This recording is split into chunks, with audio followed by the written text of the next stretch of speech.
आप सभी भाई बहनों का आध्यात्मिक ज्ञानात्मक चैनल की ब्रह्म मुहूर्त उपदेश कक्षा में एक बार फिर स्वागत है।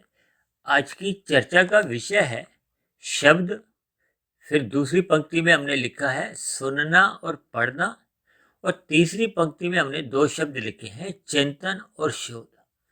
देखिए, शब्द शब्द को हमने काले रंग से दर्शाया है, यानी कि उसमें तमोगुण की प्रधानता है।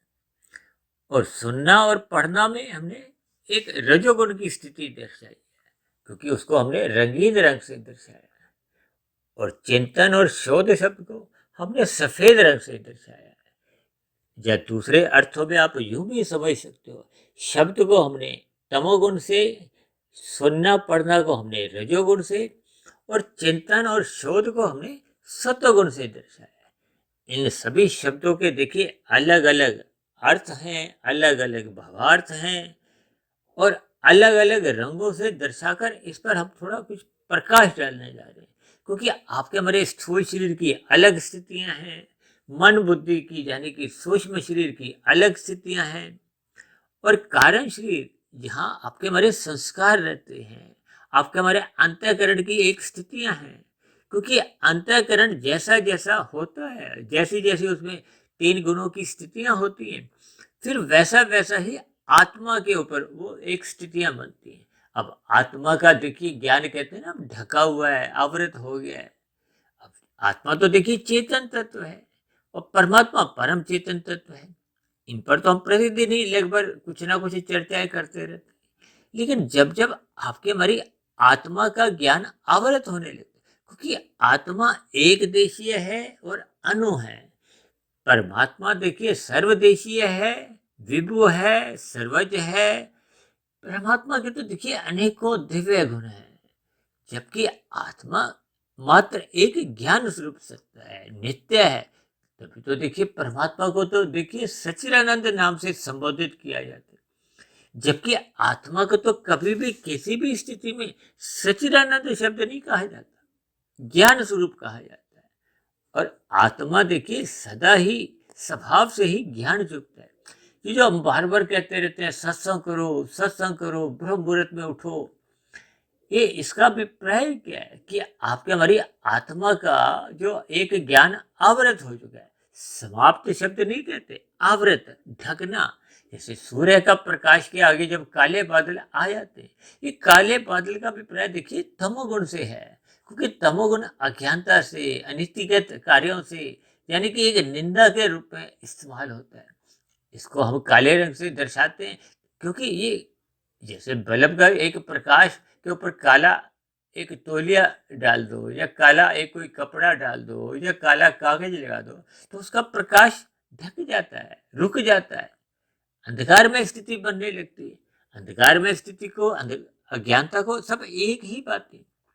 और जब जब तो कुछ हम साधारण स्थितियों में रंगीन रंग डालते हैं, तो उतना प्रकाश आवृत नहीं होता, थोड़ा थोड़ा धुंधली स्थिति में रहती है। देखिए, इन सभी स्थितियों के भावार्थ समझते हुए हमने शास्त्रों के सैद्धांतिक कथनों को समझना होता है।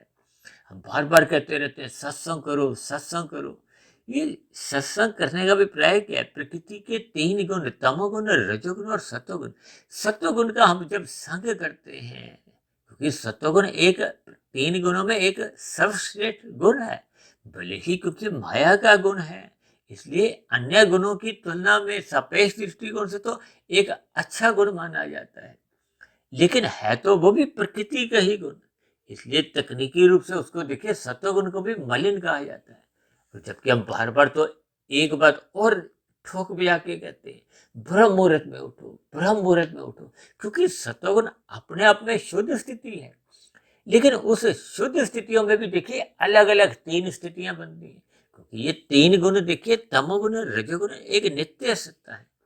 ये एक प्रवाह में चलते हैं। शाम को जैसे सूर्य डूबता है, अस्त होता है, तकनीकी रूप से तो डूबता नहीं है, लेकिन ये पृथ्वी गोल है, अपनी स्थिति पे ही घूमती है, तो फिर शाम को सूर्य ढलता हुआ हमें भासित होता है। तो फिर अंधकार में स्थितियां बनती हैं। अंधकार होने पे आप और हम अपने घरों में बल्ब ट्यूब जलाते हैं, ताकि आपको मेरे एक रखी हुई वस्तुएं नजर आए, आपके हमारे हाथ पैर जो काम करते हैं उनको ठोकरे नहीं लगे। जब तन के स्तर पर हमें अंधकार बर्दाश्त नहीं होता, लेकिन मन के स्तर पर कितने ही वर्षों से देखिए आपके अंतःकरण की स्थितियां बिगड़ी हुई हैं। कोई अनादि काल से देखिए आपके हमारे अंतःकरण में जब अशुद्धियां आने लगती हैं, अशुद्धियों का अभिप्राय देखिए विभिन्न प्रकार की एक तामसी और राजसी स्थितियों से होता है। क्योंकि परमात्मा ने तो आपको हमें देखिए सात्विक स्थिति एक कारण शरीर में दी थी, लेकिन जब जब हम प्रकृति के विषय भोगों का अमर्यादित संग करते हैं, भोगते हैं, तो फिर जैसा जैसा हम संग करते हैं उन प्रकृति के तमोगुण और रजोगुण का, तो उसका एक रंग कहो, प्रभाव कहो। जैसे हम देखिए कोयले को हाथ में उठाते हैं और उठाकर हम नीचे फेंक भी दें, लेकिन उसके आपके हमारे हाथ कुछ काले से हो जाते हैं। क्यों? क्योंकि हमने उसका कोयले को उठाया और फिर हमने फेंक भी दिया। तो जब तक हम अब उस हाथ काले को हम साबुन से धोते नहीं है, ये साबुन क्या है? देखिए सत्वगुण को। देखिए इन सभी बातों को हमें भावार्थ रूप में कुछ समझना होता है। इसीलिए तो हमने देखिए आज कितने ही सरल शब्दों में आज वीडियो का नाम रखा है। पहले भी हमने शब्द, अब शब्द का अभिप्राय देखिए, जैसे आपके हमारे देखिए पुस्तकों में कितने ही शब्द छपे होते हैं। अब शब्द तो देखिए वो एक क्या है? एक पुस्तक है। पुस्तक एक तामसी है, क्योंकि पृथ्वी जल अग्नि वायु आकाश इन 5 तत्वों को तामसी कहा गया है। इनके जो सूक्ष्म भूत हैं, यानी कि आपके हमारे 5 भोग्य विषय, गंध, रस, रूप, स्पर्श और शब्द। क्योंकि आपके हमारे जो स्थूल शरीर का जो निर्माण होता है, उसके पीछे का जो कारण है वो 5 सूक्ष्म भूत हैं। अब पृथ्वी जल अग्नि वायु आकाश ये स्थूल भूत हैं, इनको तामस कहा गया है। जो इनके सूक्ष्म भूत हैं वो भी तामसी है, क्योंकि तामस से तामस की ही आगे स्थितियां बनती है। आपके हमारे जो स्थूल शरीर का जो निर्माण माता के गर्भ में होता है, उसके पीछे का कारण 5 भोग्य विषय हैं, गंध, रस, रूप, स्पर्श और शब्द। अब उसी शब्द को ही हमने देखिए आज अपने वीडियो का एक विषय बनाया है। प्रथम पंक्ति में हमने क्या लिखा है? शब्द, और उसको हमने काले रंग से दर्शाया, क्योंकि ये गंध, रस, रूप, स्पर्श और शब्द ये सूक्ष्म भूत हैं, ये विषय भोग भी हैं, ये तामसी कहलाते हैं। आपके हमारे स्थूल शरीर के जो 5 तत्व हैं, पृथ्वी जल अग्नि वायु आकाश, ये भी तामस कहलाते हैं। जबकि आपका हमारा जो एक सूक्ष्म शरीर है, जिसमें 5 आपके हमारे एक ज्ञानेंद्रियां सूक्ष्म रूप में रहती हैं, 5 कर्मेंद्रियां हैं, और मन और बुद्धि, इनमें देखिए रजोगुण और सत्वगुण की प्रधानता होती है। और कारण शरीर का तो देखिए मूलभूत रूप से कहा जाता है कि उसमें सत्वगुण की ही प्रधानता थी। देखिए बुद्धि तत्व और अहंकार तत्व, इनको मूलभूत रूप से देखिए एक सात्विक माना गया है। तो जब जब हम देखिए तामसी पदार्थों का एक अहंकार मानते हैं, तो फिर वो अहंकार देखिए तत्व रूप का ना होकर वो एक घमंड का रूप धारण कर लेता है। जैसे हम कहते हैं ना, हम ज्ञान स्वरूप आत्मा है, तो इसमें कोई बुराई नहीं है। लेकिन जब हम यदि ये कहते हैं कि सिर्फ मैं ही ज्ञान स्वरूप आत्मा हूँ, शेष अन्य नहीं, तो फिर वो एक घमंड की स्थिति आ जाती है। अब दूसरी पंक्ति में हमने देखी सुनना और पढ़ना को एक राजसी स्थिति में, यानी कि उसमें रजोगुण की प्रधानता हमने दिखाई है। इसका अभिप्राय क्या है कि तामसी मनुष्य जब स्थूल शरीर के स्तर पर देखिए सत्संग करता नहीं है, और यदि करता है बिल्कुल ही उसका ध्यान नहीं जाता, वो सत्संग की बात सुनता नहीं है। अब इस बात को भी देखिए एक उदाहरण से आप समझिए। हम सभी भाई बहन अपने घरों में देखिए विभिन्न प्रकार की धार्मिक साहित्य की पुस्तकें रखते हैं। अक्सर हम उनको देखिए लाल कपड़े में लपेट के रख देते हैं। हम पढ़ते नहीं है, मात्र एक श्रद्धा रूप में, एक शुभ भाव से हम रख देते हैं। कहते हैं ना, आपके बड़े घर में देखिए गीता पड़ी हुई है, अब वो लाल कपड़े में लिपटी हुई केवल पड़ी हुई है, हम उसको पढ़ते नहीं है। तब ऐसी स्थिति विशेष में क्या है, वो जो गीता में जो ज्ञान की स्थितियां शब्दों द्वारा समझाई गई हैं, उनको हम अनसुना, उसको हम पढ़ा ही नहीं है, वो तो मात्र एक पढ़ी हुई है। अब पढ़ी हुई का अभिप्राय क्या है? अब जैसे एक तामसी मनुष्य है, वो सत्संग की बात सुनता ही नहीं है, वो एक कान से भी एक शब्द अपने अंदर सुनता ही नहीं है। और कभी कभी तो वो देखिए सत्संग की बात को हंसी मजाक में भी लेता है, और कभी कभी तो कुछ ऐसे तामसी मनुष्य स्वभाव के होते हैं, वो उसकी निंदा भी कर देते हैं। इन सभी स्थितियों को देखिए शब्द, क्योंकि एक आकाश का गुण है, आकाश का गुण का अभिप्राय ये भी है कि ये आकाश तत्व तामसी है। पृथ्वी जल अग्नि वायु आकाश, ये 5 स्थूल भूत हैं, इनको तामसी कहा जाता है। इसलिए हमने देखिए शब्द को काले रंग से दर्शाया है। शास्त्रों में तो देखिए 3 प्रकार की स्थितियां आती है ना, शब्द ज्ञान, फिर हम कहते हैं अनुमान ज्ञान, फिर कहते हैं हम शोध की स्थितियां, जिसको हम कहते हैं कभी कभी प्रत्यक्ष ज्ञान भी। इस पर भी हमारी अलग अलग कई वीडियो बनी है। यानी कि आपके हमारे जीवन में जब तक तमोगुण की स्थिति प्रधान रहती है, तो फिर आपके हमारे जीवन में वो तामसिक वृत्तियां अधिक प्रभावशाली ढंग से आपके हमारे जीवन को प्रभावित करती हैं। हम सत्वगुण का संग नहीं करते, हम अनैतिक कार्य करते। ये सभी किस लिए? क्योंकि हमारी विषय भोगों में रुचि होती है। ये तमोगुण और रजोगुण देखिए बिल्कुल पास पास हैं। तमोगुण से 10 गुना अच्छा रजोगुण इस भाव से कहा जाता है कि आप प्रकृति के भोगों को यदि भोगना भी चाहते हो, तो आप श्रम करो, मेहनत करो, पुरुषार्थ करो धर्मानुसार, जैसा जैसा शास्त्रों में कहा गया। उस रजोगुण की निंदा नहीं है, लेकिन रजोगुण को जब हम एक भोग वृत्ति से संग करते हैं, तो फिर मनुष्य की देखिए सत्वगुण से विमुखता होने लगती है। अब राशि मनुष्य देखिए सत्संग करते हुए दिखाई देती है, लेकिन उनका मन विषय भोगों में लगा रहता है। इसलिए तो देखिए ये सुनना और पढ़ना शब्द को मैंने राजसी स्थिति से दर्शाया। राजसी मनुष्य की स्थिति थोड़ी डावाडोल सी होती है, वो ध्यान से सुनता नहीं है, इसलिए तो हमने इसको राजसी दिखाया। लेकिन यदि उसको हम ध्यान से नहीं सुनते, एकांत भाव से नहीं सुनते, एकाग्र चित्त होकर नहीं सुनते, या ब्रह्म मुहूर्त में नहीं सुनते, देखिए ये विभिन्न भावार्थ रूप में इनको हमने एक आज अपने चर्चा में थोड़ा इन पर ध्यान देना है। अब देखिए आप बच्चों को भी कभी कभी कहते रहते हैं ना, ध्यान से पढ़ो। ध्यान से पढ़ने का मतलब क्या है? जब हम स्कूल में बच्चे यदि अध्यापक की बातों को सही सही सुनते नहीं है, ध्यान इधर उधर होता है, जैसे संसारी मनुष्य देखिए सत्संग करते हुए दिखाई देते हैं, उनका ध्यान कहाँ होता है? गुरु की प्रवचनों पे नहीं होता, उनका संसारी भोग्य विषय में अधिक ध्यान होता है। अब ऐसे मनुष्य सत्संग देखिए लोभ से जब भैंसे करते हुए दिखाई देते, उनमें श्रद्धा नहीं होती। हालांकि ऐसे सत्संग की या बेमन से किए गए सत्संग की कोई शास्त्रों में भी निंदा नहीं की गई, क्योंकि कभी ना कभी जब आपका मेरा सत्संग होता है, क्योंकि तमोगुण से रजोगुण की स्थिति अच्छी कही गई है।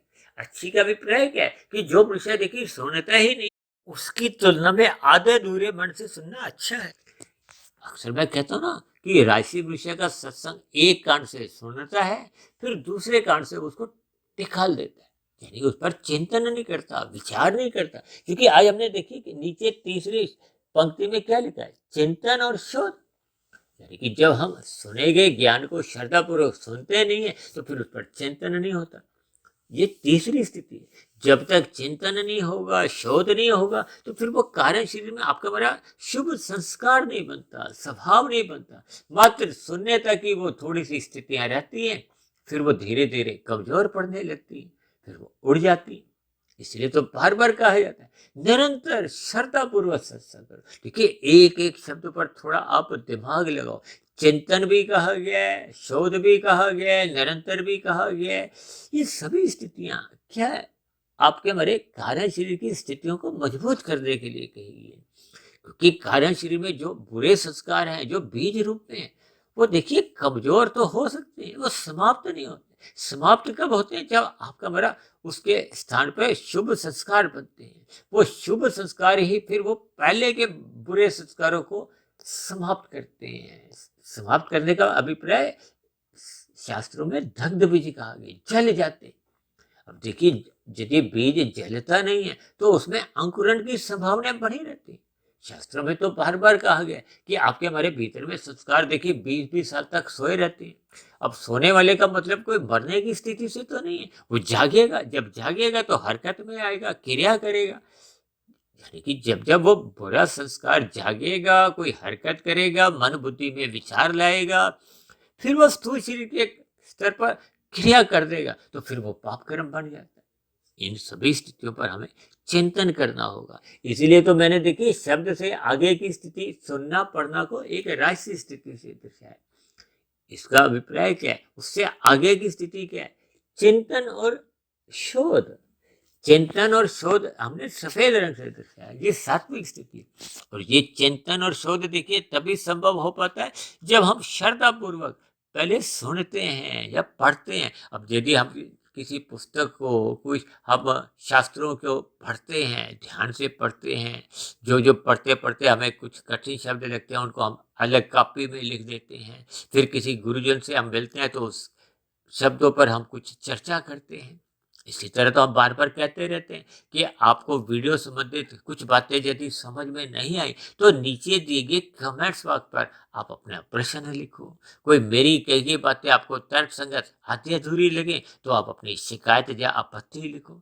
इन सभी बातों को जब मनुष्य अपने जिज्ञासावश, क्योंकि जिज्ञासा भी मन में तभी उत्पन्न होती है जब उसमें सतोगुण की प्रधानता स्थिति बनने लगती है, यानी कि मनुष्य की रुचि बढ़ने लगती है। देखिए, तमोगुण से 10 गुना अच्छा रजोगुण है, रजोगुण से भी 10 गुना अच्छा तो सतोगुण है। यानी कि जब हम सुनना और पढ़ना श्रद्धा पूर्वक करते हैं, जैसे हम देखिए किसी वीडियो को नाम देख के हम वीडियो को ऑन करते हैं लेकिन सुनते नहीं है, तो वो एक तामसिक स्थिति है। केवल शब्द पढ़ा, फिर एक दो शब्द सुने, फिर आगे किसी दूसरे वीडियो पे चल निकलते। और जब मनुष्य देखिए कुछ बीच बीच में से सुनते हैं, कुछ पढ़ते हैं, ये वीडियो सुनना या पढ़ना ये सब एक ही बातें हैं। जैसे हम पुस्तक के पन्ने जल्दी जल्दी पलटते हैं ना, इसी तरह लोग वीडियो को भी देखिए थोड़ा बीच में से सुना, थोड़ा और फॉरवर्ड कर दिया, फिर सुना, फिर फॉरवर्ड करके समाप्त भी कर देते। तो ये राशि स्थितियां होती हैं। मनुष्य एकाग्र भाव से जब तक देखिए पढ़ता नहीं, सुनता नहीं, तब तक उसको यथार्थ बात समझ नहीं आती।